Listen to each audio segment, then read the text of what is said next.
Hello साथियों, स्वागत है आप सभी का हमारे यूट्यूब चैनल पर। तो कैसे हो आप लोग दोस्तों। ये क्लास है बीएड फर्स्ट ईयर के पेपर 3 की, जिसमें आज हम जानेंगे शैक्षिक तकनीकी के विभिन्न रूप यानी कि various forms of educational technology के बारे में। तो आप सभी लोग इस क्लास में एंड तक बने रहिएगा और अगर आपको ये क्लास पसंद आए तो लाइक शेयर करना, चैनल पर नए हो तो चैनल को सब्सक्राइब भी करना।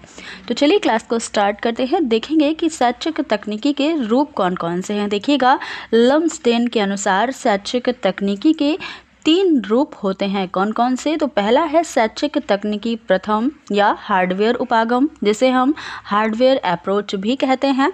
और दूसरा है शैक्षिक तकनीकी द्वितीय या सॉफ्टवेयर उपागम या सॉफ्टवेयर अप्रोच। तीसरा है शैक्षिक तकनीकी तृतीय अथवा प्रणाली विश्लेषण या सिस्टम अप्रोच। तो ये 3 रूप हैं शैक्षिक तकनीकी के। इन सभी को हम डिटेल में यहाँ पर पढ़ेंगे। तो चलिए देखते हैं एक एक करके।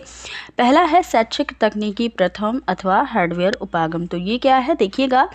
शिक्षण में अभियंत्रण की मशीन के प्रयोग को शैक्षिक तकनीकी प्रथम कहा जाता है। और यह याद रहे कि शैक्षिक तकनीकी प्रथम, जिसे हम हार्डवेयर उपागम या हार्डवेयर अप्रोच के नाम से जानते हैं, इसका जन्म कहाँ से हुआ। तो इसका जन्म भौतिक विज्ञान या फिजिकल साइंस से इसका जन्म हुआ है।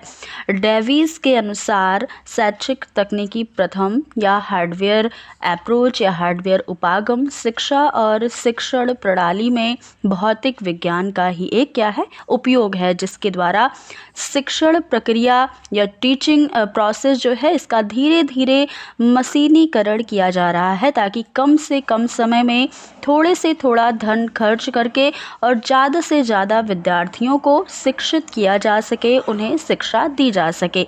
अर्थात शैक्षिक तकनीकी प्रथम के अंतर्गत चलचित्र, gramophone, radio, tape recorder, projector, computer और बंद सर्किट टेलीविज़न, ये सारी शिक्षण की मशीनें प्रथम हार्डवेयर उपागम के अंदर आती हैं या शैक्षिक तकनीकी प्रथम के अंदर आती हैं।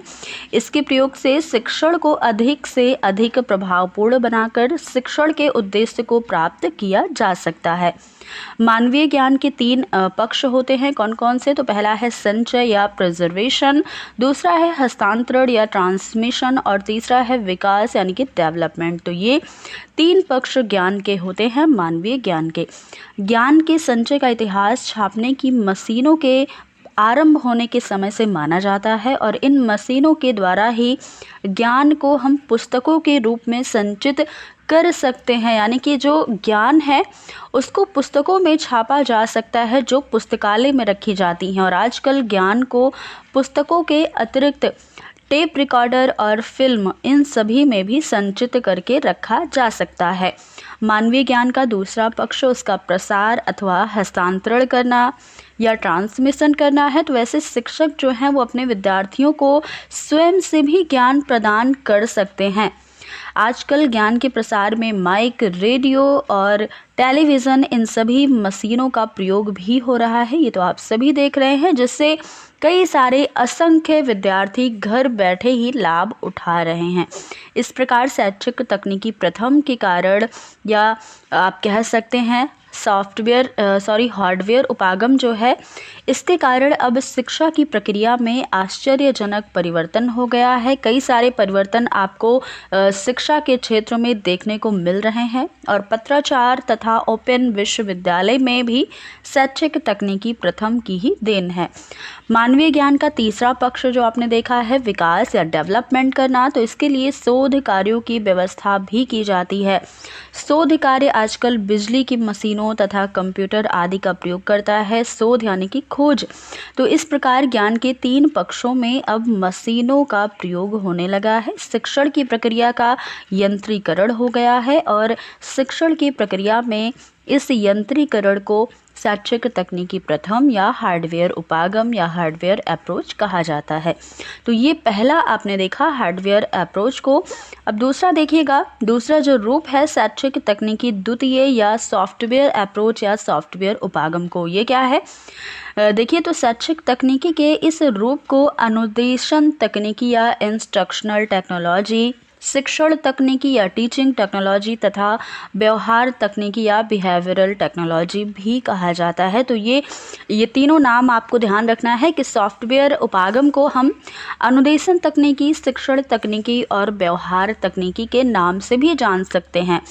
तकनीकी के इस रूप में अभियंत्रण में मशीनों का प्रयोग नहीं किया जाता। इसमें शिक्षण तथा सीखने के मनोवैज्ञानिक सिद्धांतों का प्रयोग किया जाता है। तो ये आपको ध्यान रहे कि इसमें हम मशीनों का प्रयोग नहीं करते हैं, इसमें सिद्धांतों का, मनोवैज्ञानिक सिद्धांतों का सीखने के लिए प्रयोग करते हैं, जिससे विद्यार्थियों के व्यवहार में अपेक्षित परिवर्तन किया जा सके, उन्हें नई नई चीज़ें सिखाई जा सके। यदि मशीनों का प्रयोग भी किया जाता है तो केवल पाठ्य वस्तु या सिलेबस को प्रभावशाली बनाने के लिए किया जाता है। शैक्षिक तकनीकी द्वितीय का संबंध उद्देश्यों के व्यवहारिक रूप, शिक्षण के सिद्धांतों, शिक्षण की विधियों तथा प्रविधियों, अनुदेशन प्रणाली के पुनर्बलन यानी कि रीइंफोर्समेंट और मूल्यांकन या इवैल्यूएशन से होता है। संक्षेप में कहा जाए तो इस तकनीकी का ये जो तकनीकी है, इस उपागम का तात्पर्य क्या है? शिक्षक तथा सीखने के सिद्धांतों का उपयोग करना है। तो ये आपको ध्यान रहेगा। अगला रूप देखेंगे तो अगला जो तीसरा रूप है हमारा क्या है? शैक्षिक तकनीकी तृतीय अथवा प्रणाली विश्लेषण। देखिएगा सिस्टम अप्रोच क्या है। तो सबसे पहले शैक्षिक तकनीकी तृतीय अथवा प्रणाली विश्लेषण को प्रबंध तकनीकी यानी कि मैनेजमेंट टेक्नोलॉजी भी इसे कहा जाता है। इससे प्रशासन, प्रबंध, व्यापार, उद्योग तथा सेना से संबंध रखने वाली समस्याओं के विषय में निर्णय लेने के लिए वैज्ञानिक आधार प्रस्तुत किया है। शैक्षिक तकनीकी तृतीय के अंतर्गत शैक्षिक प्रशासन अथवा प्रबंधन की समस्याओं का वैज्ञानिक तथा प्रयासात्मक ढंग से अध्ययन किया जाता है और इसके प्रयोग से शैक्षिक प्रणाली, शैक्षिक प्रशासन तथा प्रबंध को प्रभावशाली बनाया जा सकता है। संक्षेप में कहा जाए तो शैक्षिक तकनीकी तृतीय शैक्षिक प्रशासन के विकास तथा अनुदेशन की रूपरेखा का निर्माण करने में सहयोग प्रदान करती है। तो दोस्तों ये थे हमारे शैक्षिक तकनीकी के 3 रूप जो आपने देखे हैं। कौन कौन से हैं एक बार फिर से आप रिवाइज कर लीजिए। तो पहला है हार्डवेयर अप्रोच या हार्डवेयर उपागम, दूसरा है सॉफ्टवेयर उपागम या सॉफ्टवेयर अप्रोच और तीसरा है प्रणाली विश्लेषण या सिस्टम अप्रोच। तो ये शैक्षिक तकनीकी के 3 रूप हैं जो लम्सडन के अनुसार बताए गए हैं। तो ये आप सभी को अच्छे से याद रखना है और आपके एग्ज़ाम्स के लिए भी ये काफ़ी इम्पॉर्टेंट है। तो आपको अच्छे से इसे नोट्स में भी अपने लिख लेना है। तो दोस्तों ये थी आज की हमारी क्लास। अगर आपको ये क्लास अच्छी लगी तो ज़्यादा से ज़्यादा लोगों तक शेयर कर दीजिएगा, वीडियो को लाइक कर दीजिएगा और चैनल को भी सब्सक्राइब कर दीजिएगा। तो फिर मिलते हैं अगली क्लास में कुछ नए टॉपिक के साथ। तब तक के लिए धन्यवाद।